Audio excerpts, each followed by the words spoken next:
up, you guys? Welcome back to another one. If you are new to the channel, I am Gold Pony, and today we are in the new 2019 Volkswagen Tiguan, courtesy of Hanover Volkswagen in Hanover, PA. And when this thing first came out in the 2018 model year, I was a huge fan. The styling definitely won me over the instant I saw it, and I did not review that 2018, so therefore I am in the 2019. So as always, you guys, let's start with pricing. And so there will be quite a few different trim levels for the 2019 Tiguan. First one being the S, starting at $24,295, SE for $26,695, SEL for $31,795, SEL R-Line for $33,645, SEL Premium all-wheel drive for $37,195, and lastly, the SEL Premium R-Line all-wheel drive, the one we have today, starting at $38,895. And by the way, for those first 4 trim levels that I gave you guys, that was for the front-wheel drive variant. If you wanted to go all-wheel drive for any of those setups, simply add $1,300 to any of those prices. But so that to simplify things a little bit, regardless of which trim level that you go with, the power plant will be the same. Powering the 2019 Tiguan is going to be a 2-liter turbocharged inline 4-cylinder engine, putting out 184 horsepower at 4,400 RPM and 221 pound-feet of torque, available at 1,600 RPM. Power again sent to front wheels or all wheels through Volkswagen's 4-motion all-wheel drive system, and that power is sent to the ground through an 8-speed automatic, giving you MPG numbers coming in at 22 in the city, 29 on the highway, using regular unleaded fuel, saving a little bit of money there. That's always a good thing. But so then, before we do any kind of acceleration in the 2019 Tiguan, I did want to mention there are some driving modes and terrain select modes as well. That is definitely pretty sweet in an SUV.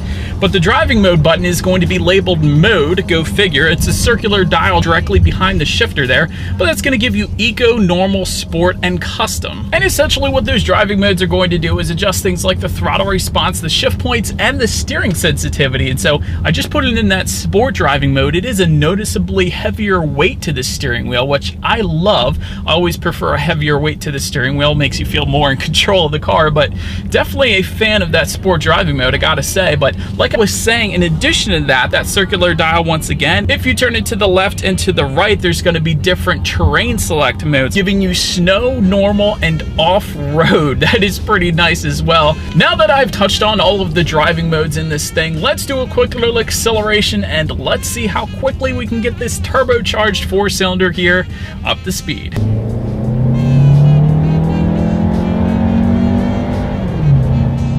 Definitely wouldn't mind a bit more power at this one, but still, it's not a bad acceleration. It does have over 200 pound-feet of torque, but with SUVs, they are a bit weightier than, let's say, their car counterparts. So, not a bad acceleration, but probably could use a little bit more power. But so then, to go along with that acceleration, braking is equally important. And so, up front, you will find 13.4-inch ventilated front discs.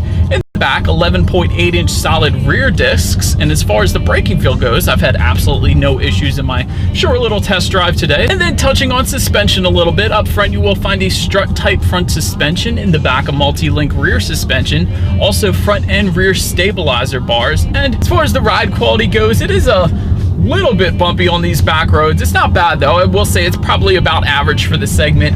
Steering feel is definitely quite nice in the Sport driving mode, I will say that. So I'm quite a big fan of the steering feel on this thing. When it comes to cabin noise, it's not bad. Once again, I do have the panoramic moonroof, which I'll get a little bit into later, but that does tend to let in a little more exterior noises into the cabin than, let's say, if you did not have it, but certainly not annoying or anything like that by any means. So good to go there as well. And honestly, when it comes to visibility, I would actually say this one is better than a lot of the other SUVs in its class, because it is more of a boxier shape, I guess you could say. So you can definitely see quite well out the back there. And so, but now enough with the driving dynamics, you guys. Now that we are at the park once again, let's take a look at the exterior of this 2019 Volkswagen Tiguan. And so to start, halogen headlights with the automatic feature will come standard on the Tiguan. Fog lights will come with the SEL trim level and up. You will find LED headlights if you go with the SEL Premium, and also R-Line badging, since we do have the R-Line trim level today. And there's also an R-Line specific front bumper, so it will have a little less of an approach angle, I guess you could say, up front, but it will also look a little bit better in my opinion, at least. But make your way to the side of the Tiguan. Tinted rear windows will come standard, along with roof rails across the board. Silver roof rails, however, will come with the SEL trim level and up, otherwise you're going to get black roof rails. Power adjustable heated side mirrors will come standard, and looking down at the wheel setup, you will find 17-inch 10-spoke alloy wheels for the S, 17-inch multi-spoke alloy wheels for the SE, 18-inch multi-spoke alloy wheels for the SEL, and 19-inch alloys if you go with the R-Line trim level or the SEL Premium. And then swinging around to the back, a rear spoiler with an integrated brake light will come standard, and just below that, a rear window wiper. LED taillights will actually come standard for every single trim level. That's definitely a plus. You usually don't see that. And just below all of that, dual exhaust outlets with chrome tips, so you guys know what we have to do next. As always, here is that exhaust clip.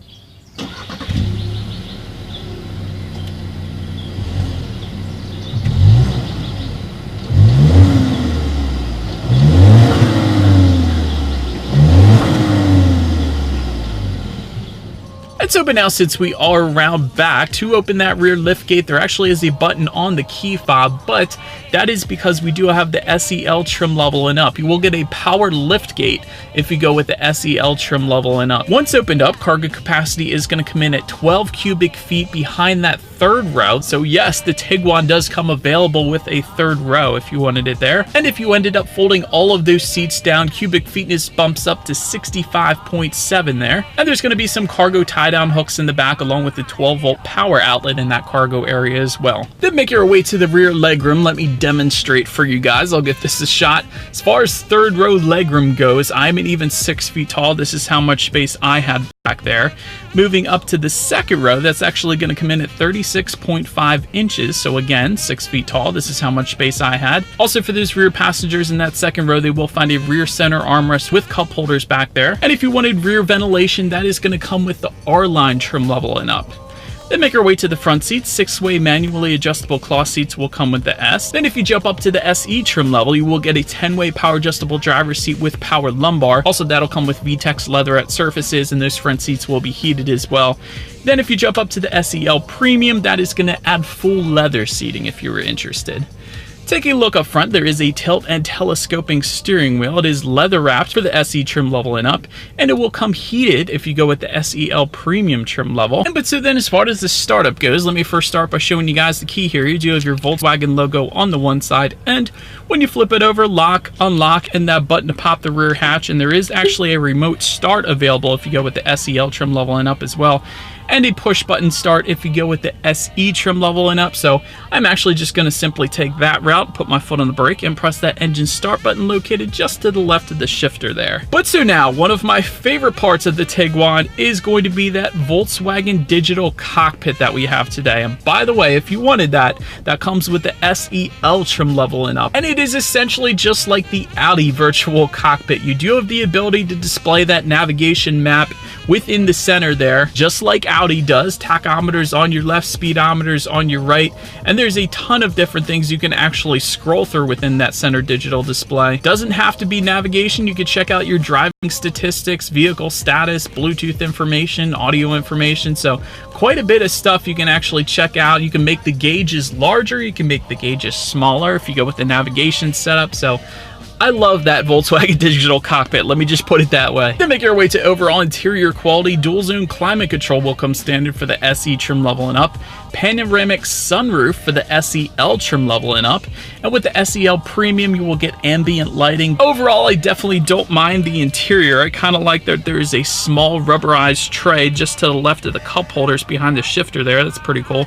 Electronic parking brake. Also dual USB ports. There's also a quilted leather on the doors there. That's pretty cool as well. But I also actually have HomeLink controls for up to 3 different garage doors right around this frameless rear view mirror here. So definitely not minding the interior quality here. But now let's make our way to the tech display. 6.5-inch color touchscreen display will come with the S trim level.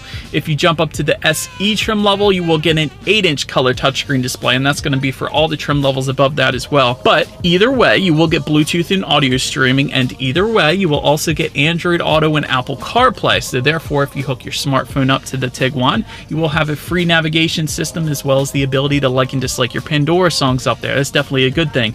Factory navigation system will come with the SEL trim level and up, and you can also check out your radio information, of course. And when it comes to the sound system on this one, 6 speakers is going to come with all trims but the SEL Premium trim level, because that SEL Premium is going to give you a Fender Premium audio system, which is the one we have today. So you guys know what we have to do next. Let's turn on the radio, see what we got playing today, and let's test out the clarity of this one. Definitely a good bit of bass. I have a Fender guitar and I love it, and I love the Fender sound system too, so definitely no issues there. Then last thing I wanted to mention on the tech display, at least, is when you do put the Tiguan in reverse, you will find a rear view camera, and that is for all trim levels, letting you know who or what is behind you, which is always going to lead me into safety. And so to start, there are front, side, and side curtain airbags. Also in the back there is latch, aka lower anchors and tethers for children, for the rear car seats. Also tire pressure monitoring system. The SE trim level is going to add a blind spot monitor, as well as forward collision warning and autonomous emergency braking. R-Line trim level is going to add rear cross traffic alert, and the SEL Premium trim level is going to add a lane keeping system, high beam control, and an adaptive front lighting system as well. And so, but that is about it for this one, you guys. Thank you so much for watching. Be sure to like the video and subscribe. Feel free to follow me on social media at the bottom of the screen there, and I will see you guys in the next video. Stay gold!